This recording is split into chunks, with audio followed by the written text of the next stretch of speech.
வாழ்க்கையில நீங்க எங்க எடுத்து பார்த்தாலும் யாருடைய அங்கீகாரமும் அவங்க எதிர்பார்த்துல நிக்கல. இதில் அவங்க செஞ்ச ஒவ்வொரு முடிவுலையும் எத்தனையோ விமர்சனங்கள் அவங்களுக்கு முன்னாடி வந்தாலும் அன்சாரிகள் நீங்க கவனிக்கிறது இல்ல, முஹாஜர்களுக்கு தான் நீங்க அதிக எதுவும் கூட்டு கொடுக்குறீங்க, எல்லாத்துலயும் முஹாஜர்கள் தான் உங்களுக்கு முக்கியம் அப்படின்னு யாருக்காக ரசூலா நின்னாங்களோ அவங்களே பத்தி பேசும்போது கூட ரசூலாலாம் சோர்ந்து உட்கார்ல.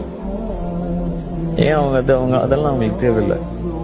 அவங்க இருக்கிறதும் அவங்க செய்யறதும் அல்லாவுக்காக, அவ்வளவுதான். அதுல மக்கள் புகழணும், இகழணும், மக்கள் ஏத்துக்கணும், அங்கீகரிக்கணும், மக்கள் நம்மள நல்லவங்கன்னு சொல்லணும், அதெல்லாம் சொல்ல விரும்பவே இல்லை. சஹாபாக்கள்லாம் மாதிரிலாம் தூக்கி கடாசிடுவாரு. மனிதர்கள்லாம் அவங்கள பத்தி பேசுறத வச்சுலாம் சஹாபாக்கள் வாழல. நீங்க நம்ம வாழ்ற ஆரம்பிக்கிறோம்ல. ஒரு விஷயத்த செய்யறதே நம்ம மனிதர்களுக்காக தான். அவங்க என்ன சொல்லிடுவாங்களோ, என்ன செஞ்சிருவாங்களோ, எப்படி பேசிடுவாங்களோ அப்படின்னு தான் எல்லா விஷயத்தையும் நம்ம யோசிக்கிறோம்.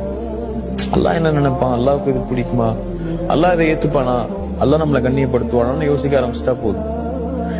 இங்க யாரை திருப்திப்படுத்தணுமோ அவனை திருப்திப்படுத்தினா எல்லாரையும் திருப்திப்படுத்திடுவான். நீ அவனை திருப்திப்படுத்தாம இவனை திருப்திப்படுத்தணும், அவனை திருப்திப்படுத்தணும், அவரை நேர்த்துக்கணும், இவரை நேர்த்துக்கணும் போனீங்கன்னா கடைசி வரைக்கும் அல்லாஹ் திருப்தி இட மாட்டான். அவனை திருப்தி இடாம நீ யாரை திருப்திப்படுத்தியும் பிரோஜனம் இல்லைல்ல, திருப்தி ஆகாது. மனிதனை திருப்திப்படுத்த முடியும்னு நினைக்கிறீங்க?